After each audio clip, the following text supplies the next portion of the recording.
Greetings, my fellow freedom lovers and sovereign thinkers. Thank you for tuning in to the LL3 podcast.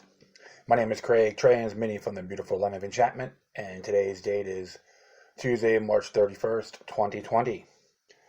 Okay, so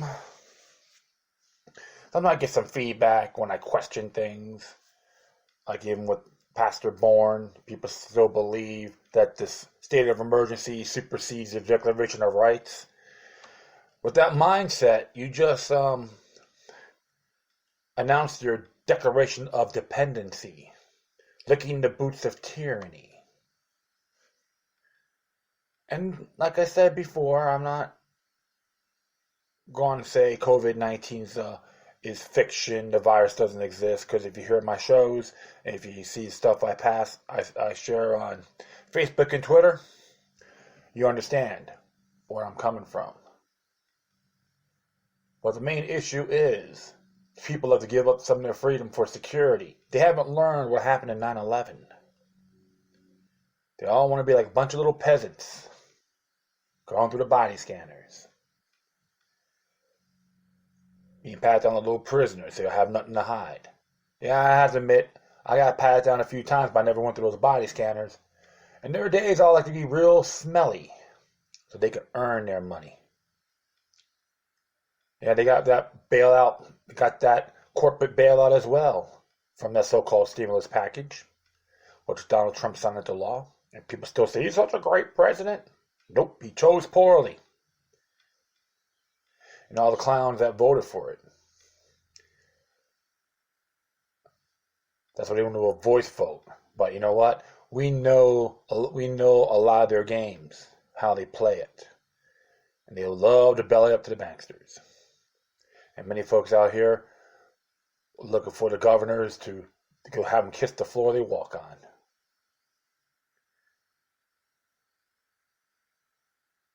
And many of them still go by the CDC playbook and don't want to go further. Well, I can tell you all this. It's very disappointing, but not surprising. But you got a bunch of like-minded people out there saying hell no. They're laying low, which is okay. But if you want to fight this pandemic, you have to honor your Bill of Rights culture. And on the states, Bill of Rights and Declaration of Rights. No excuses. Voluntary is a thing. You want to govern yourself, not be numbered. Governor DeSantis, he owns my ass, or anyone else, is invalid and inexcusable.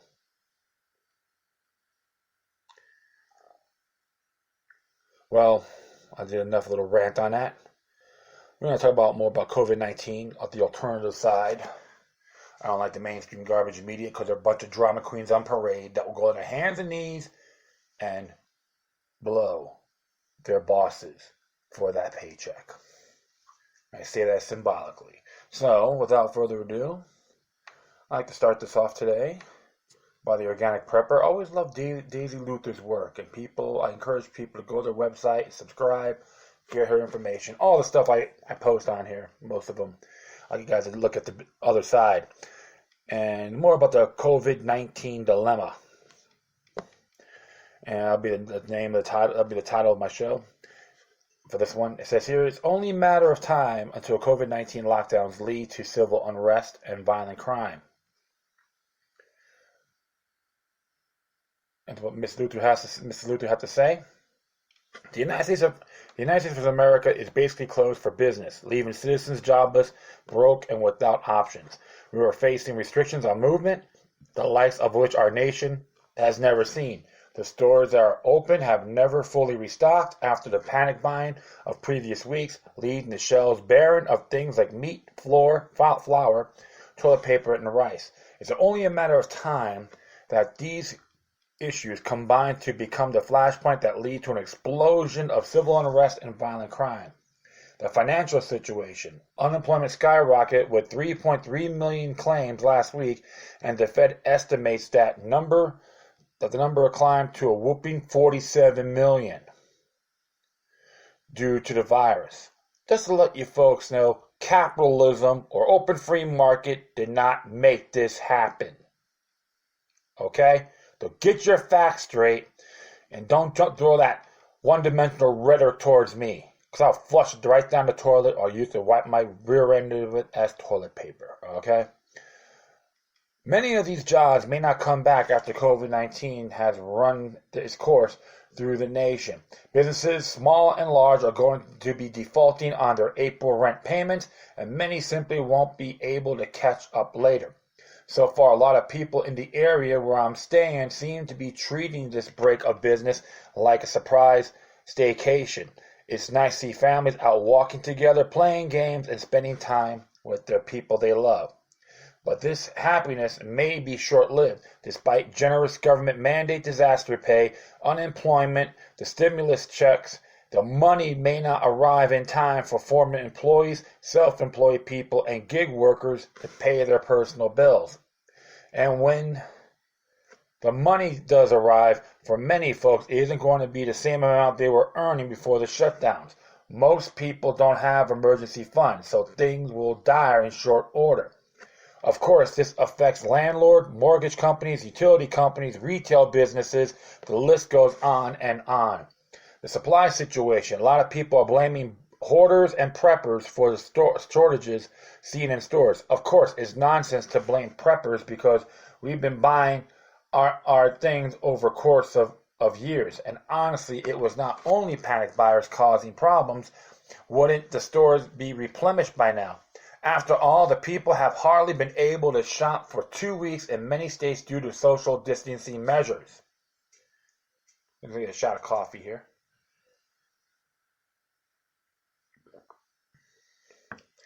In reality, there are major issues with the supply chain problem, but many folks aren't seeing because they're not at the store.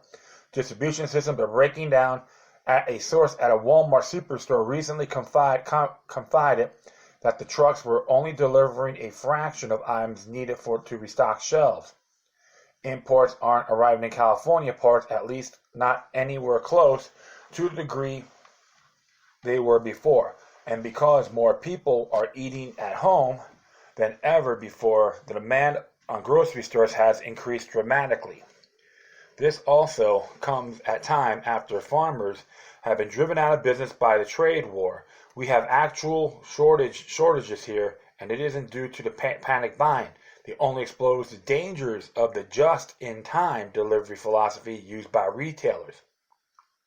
Some folks are reporting that the shelves there are full, but many others are reporting the exact opposite. There's links for this page too, so you can go a little bit further. Restrictions on movement. The third worrisome factor is extreme restrictions on movement. Never in my lifetime have witnessed such a thing in the United States as we're seeing now. Texas and Florida have checkpoints where they're testing travelers for health problems, escorting them to quarantine, or turning them away. Rhode Island police went so far to go door to door with National Guard, searching for New Yorkers who have fled the virus in their home state. Why even go to Rhode Island in the first place? Good grief. That's not too sharp, my friends. Most states have closed non-essential businesses and schools for foreseeable future. Local authorities are beginning to crack down on groups of people, and innocent Americans risk being questioned when they leave their homes to walk their dog or go to the store. Last week, thousands of Americans considered essential workers were given travel papers to show the authorities if they're stopped when they're going to work. Travel papers in the United States of America, and I know that for a fact. I have some family members have those documents as well. Can we just say Adolf Hitler would be proud? The Nazis would be proud? Oh yeah, just giving you an example, folks. Papers, please. Thanks to authoritarianism. If you can't satisfy the requirements laid out by your state or local government, you could face fines and even misdemeanor charges for breaking stay-at-home orders. Don't count on 911. At all the above, police officers are getting sick. Hundreds of NYPD and Detroit police officers have tested positive for COVID-19. Some places like Cincinnati are limiting in-person police responses to crimes to reduce unnecessary contact between officers and the public to reduce the spread of COVID-19. During the virus outbreak and beginning Tuesday morning, Cincinnati police officers will no longer respond in person to the following reports: criminal, damaging, dog bites, lost property, lost or stolen license plates, phone harassment, property damage, or found property. Police will no longer respond to assault reports unless the suspect is still present or the victim requires medical attention.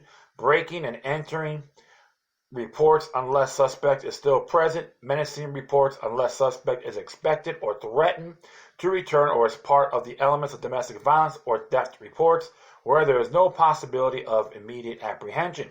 How long before officers just stop working into work and instead stay home and take care of their families? And you can blame them if they do so. Other countries are seeing civil unrest. COVID-19 lockdowns are resulting in violence in other countries. Italy has begun to see chaos. People are running out of food, money, and patience. Videos are appearing on social media of people struggling to cope with the effects of the lockdown. In Palermo, Sicily, police have been forced to head to supermarkets after reports of people stealing food to feed themselves, and groups have appeared in recent days looking to organize raids on supermarkets. A video has been widely shared around Italy showing a father beside his young daughter who is eating a solitary slice of bread, telling the Italian Prime Minister Giuseppe Conte, "We already been inside for 15 to 20 days and we are at our limit. Just like my daughter, other children in a few days won't be able to eat this slice of bread. Rest assured, you will regret this and we're going to have a revolution." Isn't it just an Italian problem? As soon as restrictions were partially lifted in China, citizens began to riot, beating police with their own shields and overturning police cars. There's a link for that too, folks. And yeah, a lot of uprisings are in China, even before this COVID-19 pandemic. But remember, the China, the communist government don't want you to know that. They all believe, we're doing great. Please. This could be the perfect storm. It's only a matter of time before the factors above combine to create the perfect conditions for widespread civil unrest and crime. When Kat Willis wrote her book about surviving this pandemic, there is a reason she included detailed information about securing your property and preparing your potential assaults on your home or retreat. You've got your supplies. Now you need to focus on defensive planning. And if you think this is far-fetched, then why are retailers across the country boarding up their windows? Zero Hedge reports. In Beverly Hills, the Pottery Barn and West Elm stores near Rodeo Drive was spotted with boards across the windows, according to TMZ. Meanwhile, stores in New York, San Francisco, Seattle, Chicago, Paris, Vancouver, and elsewhere were similarly boarded up. I suspect that it isn't just luxury stores that need to get prepared. The rest of us need to be ready too. Many people in the preparedness community have noticed with discomfort the increasing number of people saying, "I'll just come to your house," or "It's not fair that selfish preppers have all this stuff they're refusing to share." Many of us have been asked by friends, neighbors, and family members if we can spare some toilet paper or hand sanitizer. The people who suspect you may have food will show up at your door one of these days when they run out of food. First, they'll come for asking, then they'll come demanding, and not just from you, but also from local businesses. The ensuing theft and violence will lead to harsher crackdowns from law enforcement and vigilante justices as people stand up to defend their homes and businesses. And if you think the Constitution is being trampled now, hold on onto your halo. Eventually, this will lead straight to martial law and totalitarianism, the likes of which were never seen in our country. And based on this, they'll use this as insurrections or rebellions. Okay, I'm just making that statement on suspending habeas corpus. Don't think for a second that it won't happen here. Virus or no virus, people are not just going to quietly stay home and watch as their families starve to death. What happens when people start running out of food they hurriedly purchased before the lockdowns? What happens when overloaded unemployment offices are unable to get people's payments to them in a timely fashion? What happens when the stimulus checks haven't arrived yet and there's no money in people's wallets for groceries? What happens when stores aren't able to replenish enough to get people fed? I think anyone who has been in the preparedness world knows exactly what happens. Anger, violence, looting, uncontrollable hordes of people storming stores, sort of like every Black Friday, except this time people won't just want inexpensive bath towels and televisions. They want food to keep their families from starving to death, and they'll be willing to take down anyone who gets in their way, whether that's a parent defending a supply they've carefully acquired to take care of their own children, or store security guard. It won't matter to those who have not prepared for this. Every year I show video clips in the Black Friday of shame, and every year I write, if they'll act like this over home linens, what happens when those same people are hungry? This may be the year that we find out what happens. And she's absolutely correct. This is one of the things people should have done a long time ago. They should have been ready, not take things for granted.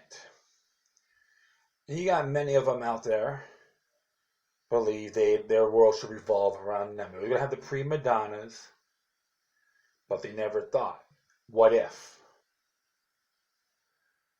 And fortunately myself, I always had that mind, what can happen, and not say it won't happen. It could occur. We're seeing it right in front of our eyes. Like I said before, this COVID-19 virus it does exist, but a lot of that's going on right now is being done by design.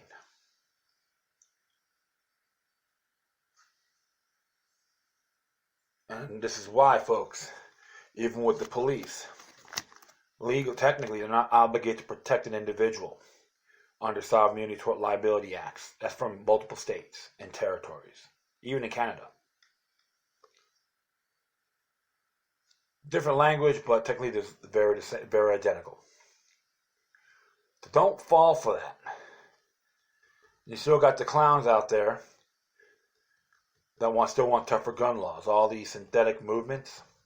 I call them Jim Crow movements. That's a good word for that. Jim Crow movements. Moms Demand Action, March for Our Lives, Enough's Enough. And of course the Brady Bunch. Yeah, I call them Jim Crow lovers. Pro-Jim Crow movements.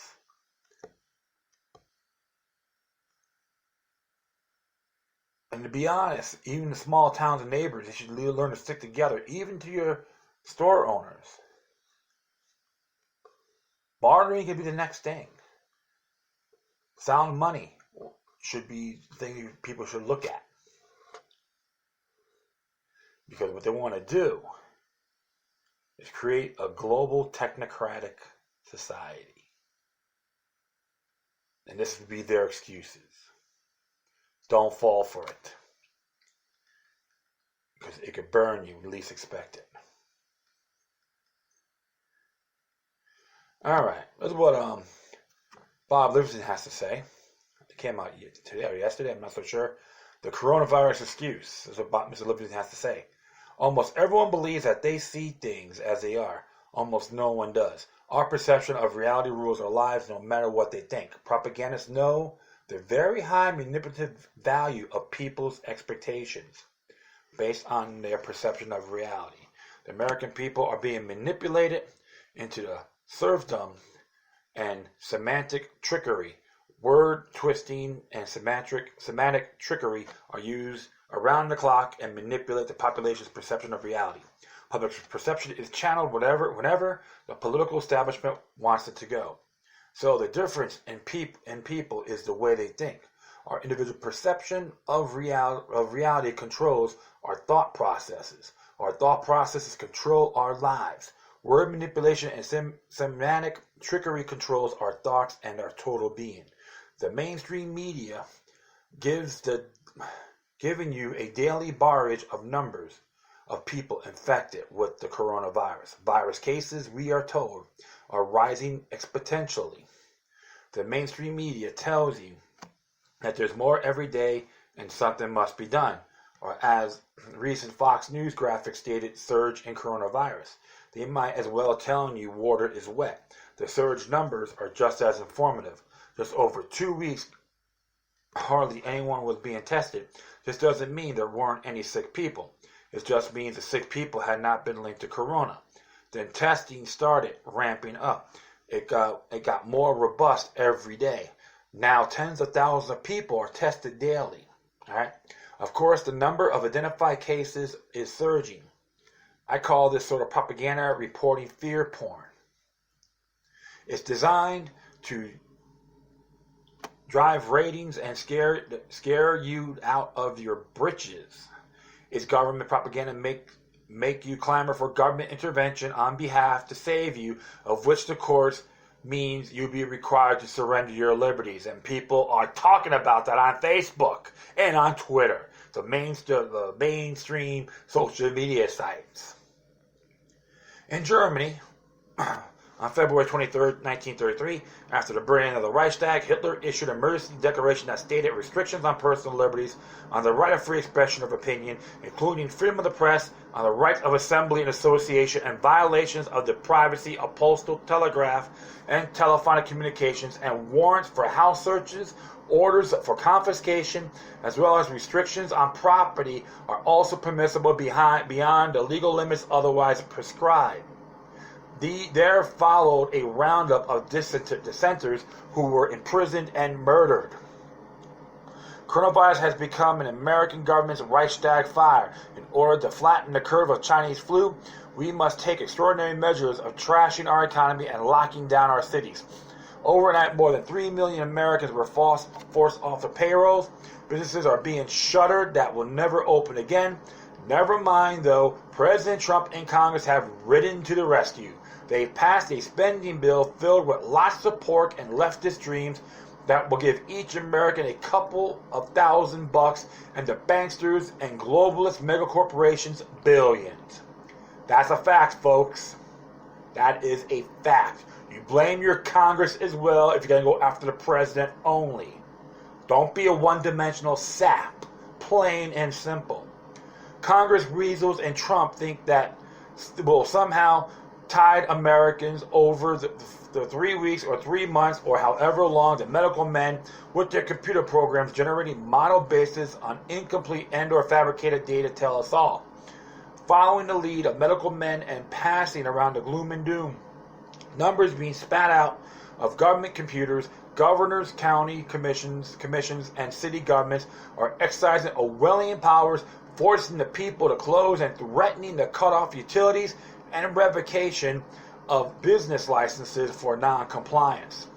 Gun stores are being shuttered as non-essentials, and sheriffs are suspending the issuance of gun permits at a time when people most need to arm themselves. This is why, my friends, gun permits are privileges, not your natural rights. And I've been saying this for a very long time. Yep. Just last month, Dr. Anthony Fauci, Trump's point man on the Chinese flu task force and the new acting president, wrote... Sorry about that. Dropped my phone. I'm on my phone, so... Sorry about that. Acting president wrote in New England Journal of Medicine that the overall clinical consequences of COVID-19 may ultimately be more akin to those severe seasonal influenza, which has case fatality rate of approximately 0.1%, or pandemic influenza similar to those in 1957 and 1968, rather than a disease similar to SARS and MERS, which have the case fatality rate of 9 to 10% and 36% respectively. This time is not one Hitler suspending liberties and overnight creating nation of slaves. It its dozen governors and mayors. Flashing red on Drudge Report is the headline. Now leads the world in cases.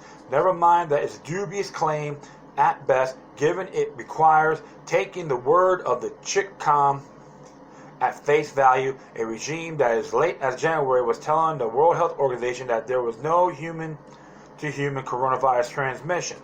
These state and local lockdowns restricting movement and assembly in our large groups are gross violations of our First Amendment rights of peaceful assembly in groups of more than 10, except in government places deemed essential. Can we say exceptionalism is patriotic? And all those bootlickers out there, those Uncle Toms and Aunt Jemimas that sympathize with tyranny, you ought to be ashamed of yourselves.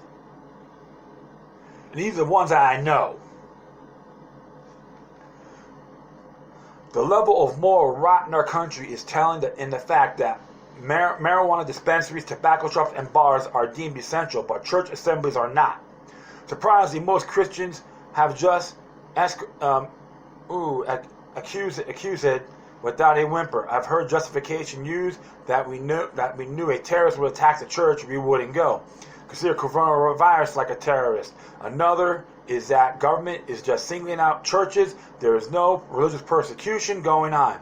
Then up steps Governor Kuhnman, blackface wearing Virginia Governor Northam, banned religious gatherings of more than 10. The surrender by Christians indicate the level of fear of government men and their media propagandists have instilled in the populace, first via the war on terror and now over the invisible corona booger bear. Trump's Attorney General William Barr, who defended the actions of the U.S. Marshals and FBI snipers who murdered Sammy and Vicky Weaver and tried to murder Randy Weaver at Ruby Ridge by shooting him in the back after he refused to be duped into buying a sawed-off shotgun and act as government informant, unsurprisingly has asked Congress for extra constitutional powers, including the ability to hold people indefinitely without charges, i.e. the suspension of habeas corpus. Department of Justice also requested that judges be allowed to suspend courtroom rules during the times of emergency. Trump governors and mayors and county commission presidents are using executive orders to create laws and mandates from thin air. If they have the authority to make law on a whim that effectively suspend our rights, of what use is the Constitution? The rule of law is dead in America. We've seen our rights steadily eviscerated since 9/11. After 20 years, Americans have come to accept that all their electronic communications will be scarfed up by the government, that the president can drone strike anyone, including American citizens, at will, and the contrary opinions that to challenge the official government line can be scrubbed from public view. Now we're handing over our ability to move about, gather, and express ourselves. Look for forced vaccinations as soon as the government men deemed an acceptable level of vaccine side effects has been reached. The act of forcing people through intimidation and deception into dangerous medications is terrorism, the most malicious sort. This act by public authority constitutes assault, violating civil and human rights under national and international law.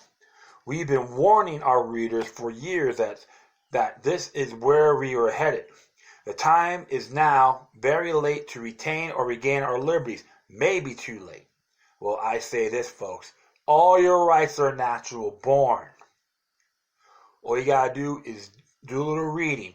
Remember, the Brits tried to do that to the American colonists, and people revolted. See, with Ceausescu in Romania, people revolted.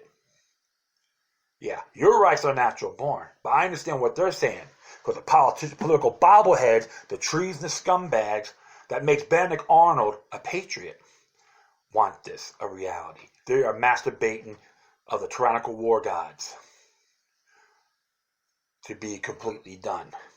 Run our stores for paper products and non-perishables was a prelude what's in store if the lockdowns continue for weeks.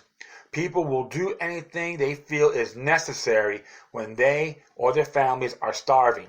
I pray you have heeded our advice over the years to stockpile essentials, set aside some cash, and buy gold and silver. If not, do it now while the price of precious metal is being manipulated downward. How else could the price of silver have dropped and the price of gold has risen $10 over the month of panic? He's absolutely correct. Fear is a great weapon, my friends. Mind control is a hobby. So you're seeing a little bit of everything. What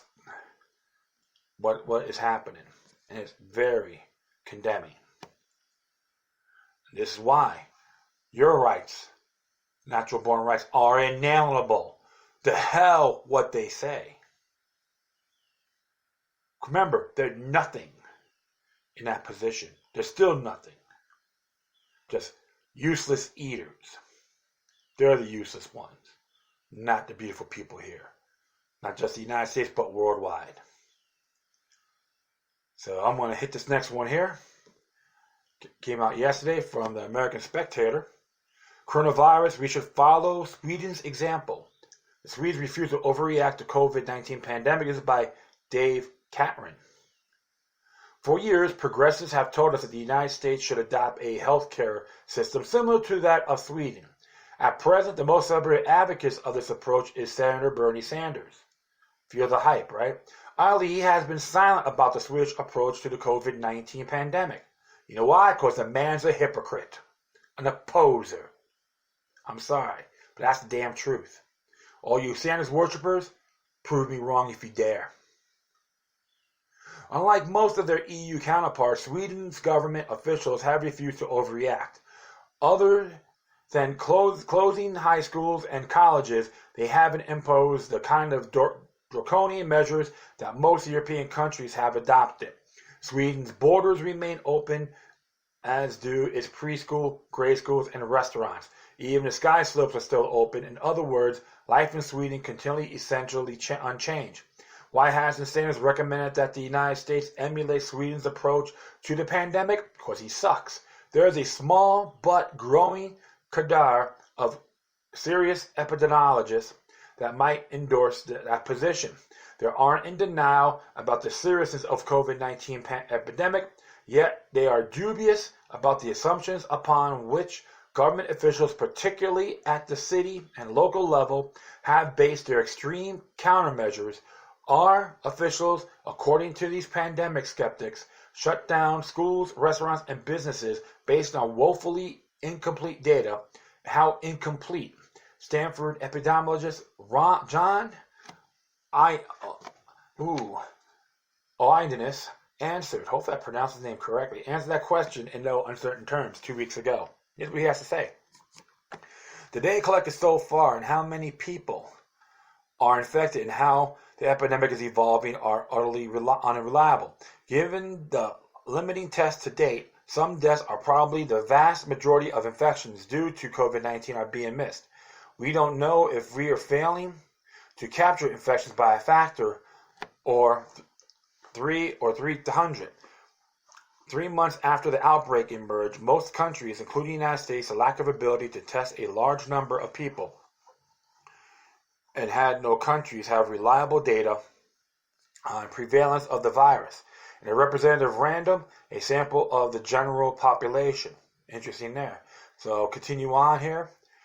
What he says, the testing to which Ioannidis refers involves large-scale serological surveys. In order to accurately assess how widespread the infection really is, these tests must be carefully monitored and randomly administered.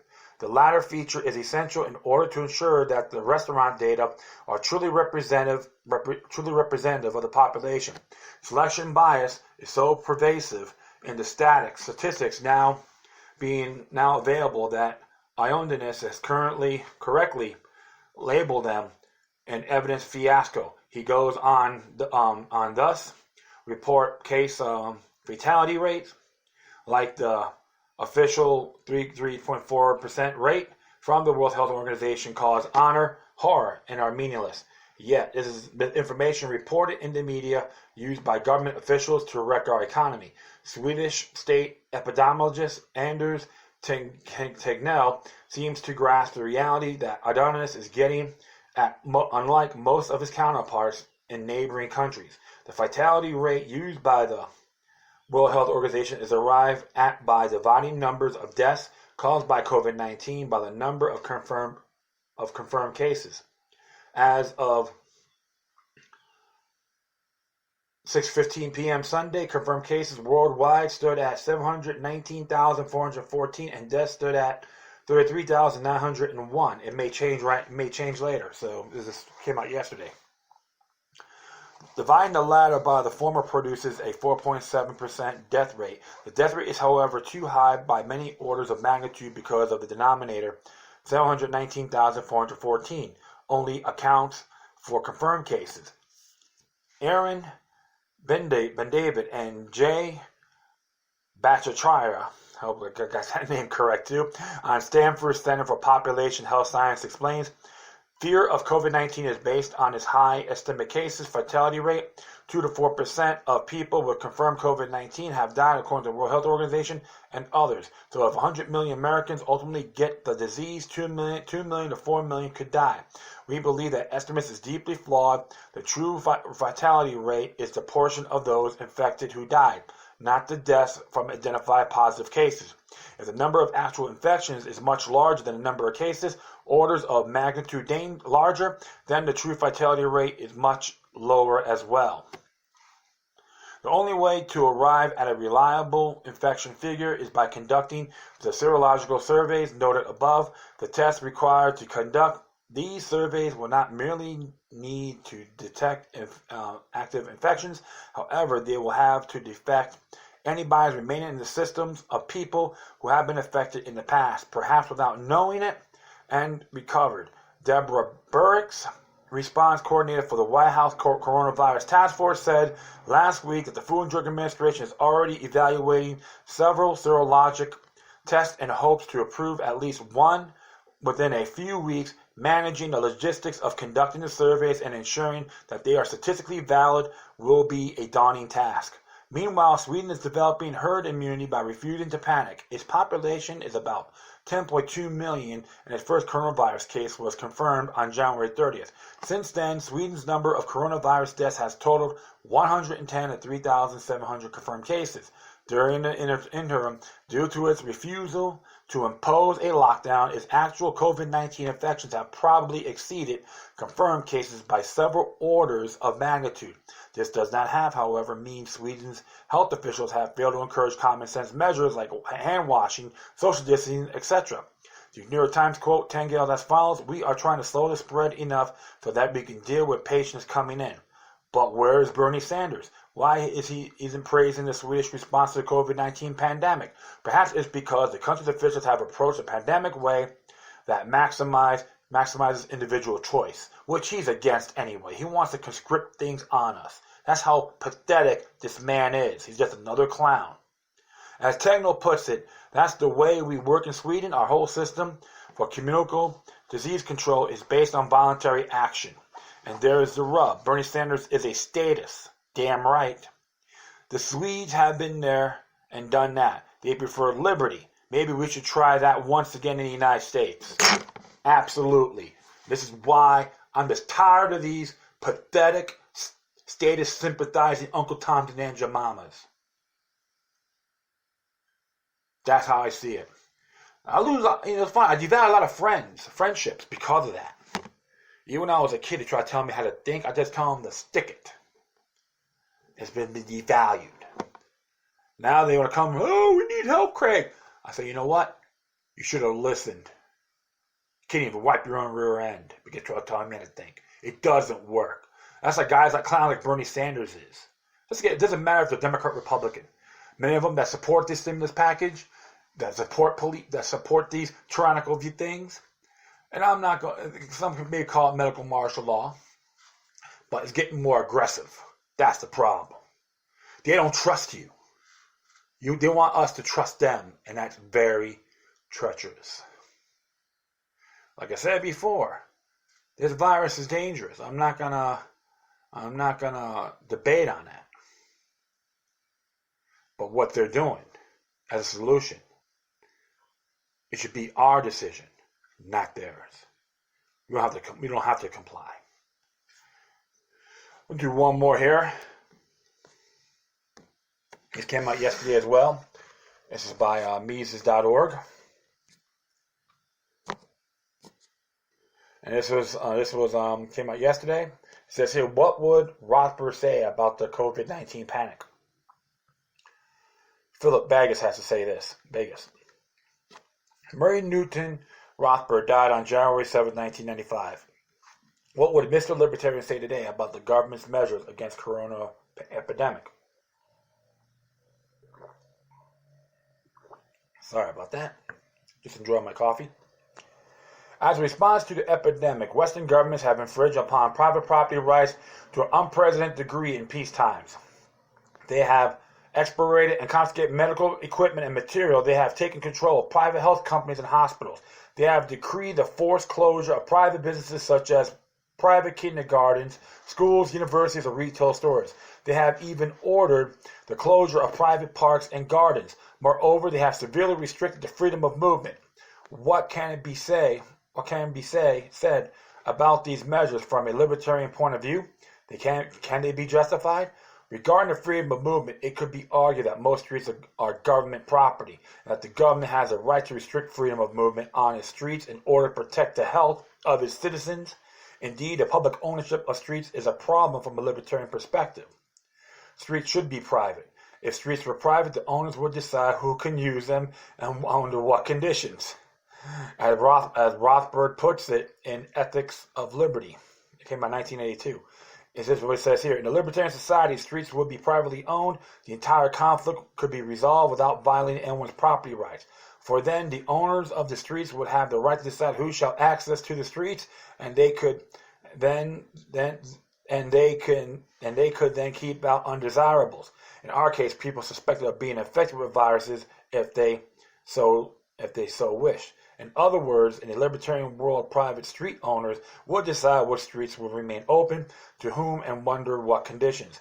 Yet, we live in a world where the majority of the streets are public. However, even the public streets, Rothbard's verdict is clear, discussing the case of McDonald's restaurant opening and residents protesting gathering of its customers on the streets. Rothbard writes, as taxpayers and citizens, these undesirables, the customers surely have the right to walk on the streets, and of course they could gather on a spot if they so desire, the whole without attraction of McDonald's. That's a fact.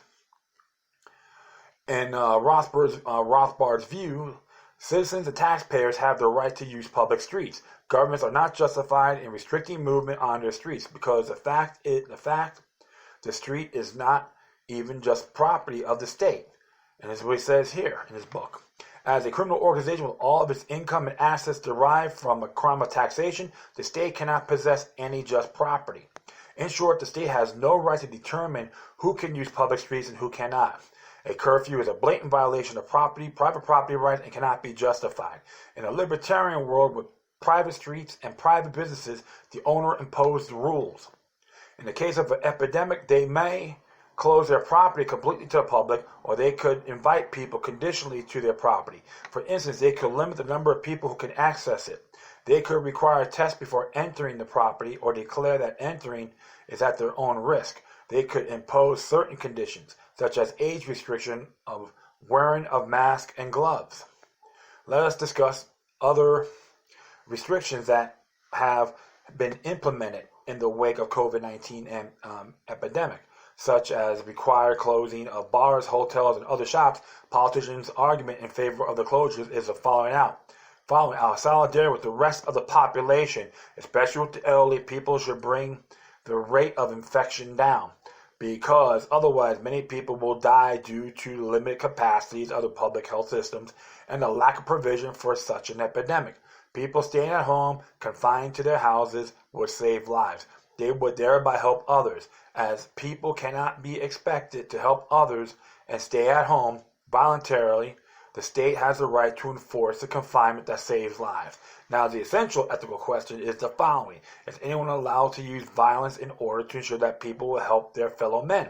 Can the use of coercion to make people help others be justified? Rothbard's answer to the question in the ethics of liberty is unequivocal. As he says here, it is impermissible to interpret the term right to life, not to give one an enforceable claim to the action of someone else to sustain that life. In our terminology, such claim would be an imperishable violation of other persons' rights of self-ownership. All right, so continue on here.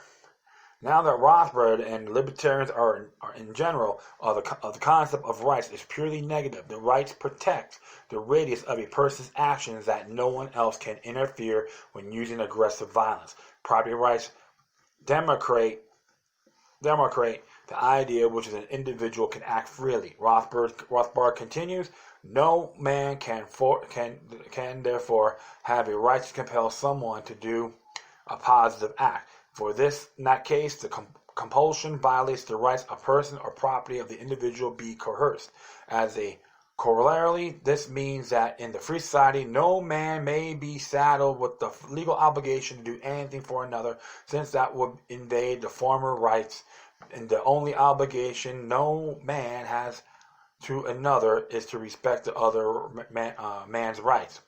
If it's not enough evidence, Rothbard gives two examples to argue that no one may use violence to make someone help another person. First, he discusses an example provided by Friedrich A. von Hayek. In this example, there exists a monopolist owner of water in an oasis. Rothbard points out the owner has a right not to sell the water to customers.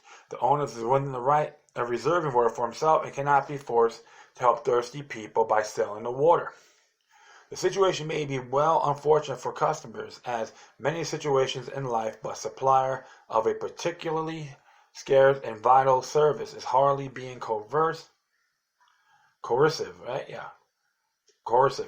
by either refusing to sell or by setting a price that buyers are willing to pay. Both actions are within his right as a free man and as a just property owner. The owner of the oasis is responsible only for the existence of his own actions and his own property. He is not accountable for the existence of the desert or the fact that the other springs have dried up. That's from the same book, page 221. Let us apply this reasoning to current situation. The owner of a business has the right to open it. The owner of a garden has a right to use it, and the pedestrian has a right to walk on the street. They are only responsible for their own actions and their own property, and not for the existence of the coronavirus or for the fact that the government hospitals are mismanaged. Of course, it's different if someone knows that he is infected and has opened his business with the intention of infecting and doing harm to the customers. So that right there is understandable. Okay, so this would be criminal behavior, and defensive violence, such as closing down a business by a threat of force, would be justified. But how do we know that the opening of the business is really an act of aggression on part of an affected owner? As Rothbard points out, the burden of proof on the people using violence. The burden of proof that the aggression has really begun must be the person who employs defensive violence. That's page 78. We only know if someone is a criminal when he is convicted. Until people are convicted, they must enjoy all the rights of innocence, such as being allowed to leave their houses or open their stores. As Rothbard reminds us, they are innocent until proven guilty. Rothbard provides a second example for his claim that no one can be forced to help others. This example is about an epidemic and therefore is worth quoting in full. As we have to say, suppose there is only one physician in the community and an epidemic breaks out. Only he can save the lives of numerous fellow citizens, an action surely crucial to their existence. He is coercing them if A, he refuses to do anything or leaves town, or B, if he charges a very high price for his curative services. Certainly not. There is, for one thing, nothing wrong with the man charging the value of his services to his customers, i.e. what they are willing to pay. He has further every right to refuse to do anything. While he may perhaps be criticized morally and aesthetically as a self-owner of his own body, he has every right to refuse to cure or to do so at a high price. So, that he is being coercive is furthermore implied that it's proper and coercive for his customers or their agents to force a physician to treat them. In short, to justify his enslavement, but surely enslavement, compulsory labor, must be considered coercive in any sensible meaning of the term. Interesting there, right? If the physician cannot be forced to help during an epidemic, then a normal citizen cannot be forced to help either. It is certainly possible that one could help others in these times by staying home, by closing businesses, or by donating medical equipment. Yes, forcing people to stay home, close their businesses, and expiring medical equipment are violations of property rights. They are crimes, plain and simple. No one has a right to confine another innocent person to his house or oblige him to his close business. The argument of the central planning through confinement or other forms of violence would save lives is also highly problematic because it ignores the problem of economic calculation. These infringements of private property involve subjective costs that cannot be calculated and compared to the benefits in a non-arbitrary way. For instance, being confined to one's own four walls with a corresponding lack of physical exercise will lead increased cardiovascular disease, high blood pressure, strokes, and thrombosis, among other things. Moreover, the psychological burden of being locked up is immense. The psychological strain can cause divorces and break up families. Traumatization and depression are created. Domestic violence and child abuse are expected to surge, and some people may die due to these infringements of private property. Others may be saved. Moreover, the economic havoc created by these measurements is potentially devastating.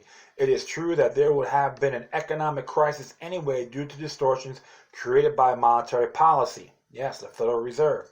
The epidemic is only trigger of the crisis. Nevertheless, the crisis is made by the government infringements on private property rights. If people are not allowed to produce because they cannot leave their homes or open their businesses, production falls. Business owners who see their lifetime achievement destroyed by the political reaction to the virus could suffer heart attacks, fall into depression, commit suicide, or become alcoholics. Similar consequences may await workers who become unemployed due to the political measure. Furthermore, the standard of living will fall as economic activity is suffocated by the confinement. There will be less goods and services available to maintain, let alone improve quality of life, because these goods will simply may not be produced. And if the economy of the Western world collapses, the West will buy less goods and services from poor countries. The living standard will therefore also fall in the third world, where it means the difference between life and death for many. And great poverty means reduces longevity. Rich people tend to live longer than poor people. But that's not all. Governments all over the world are advancing on the road to serfdom, controlling their populations, increasing their power relative to the private sector via increased public spending and new regulations. According to the ratchet effects defined by Robert Higgs, government powers usually increases in crisis time. However, when the crisis recedes, government power is not reduced to its initial position. Thus, the long-term victim of the government intrusion may be liberty. More socialist regimes may be instituted. And these regimes, life expectancy is shorter. The greater the power of government, the longer will be the quantity and quality of life. Quietus paribus. For instance, the capital West Germans had a life expectancy that was about 3 years longer than any of that in the East German counterparts. It is, of course, true that government coercion may increase the life expectancy of some people in the short run. Enforcing confinement in an epidemic is only one example. There are other possibilities. The government may prohibit smoking or subsidize fruits, vegetables, or sport classes.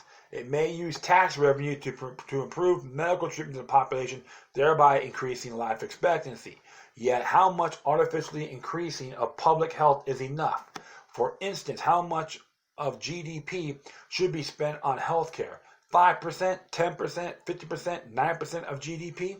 Certainly, spending more might increase life expectancy, but how can a government official know the correct percentage? Similarly, how much GDP shall be sacrificed in the epidemic by more or less drastic confinement measures?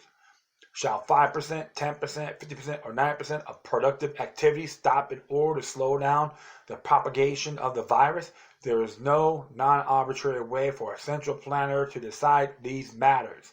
All government measures come with the cost that cannot be quantified. There is only one alternative to the arbitrary central planner of government with this violation of private property rights.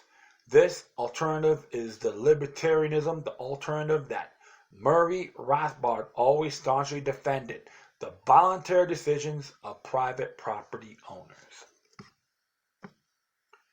Govern yourselves. Don't let them do it to you. And that's what he's addressing. The bottom line is this. Our rights are natural. It can never be seized permanently at all, regardless what they think.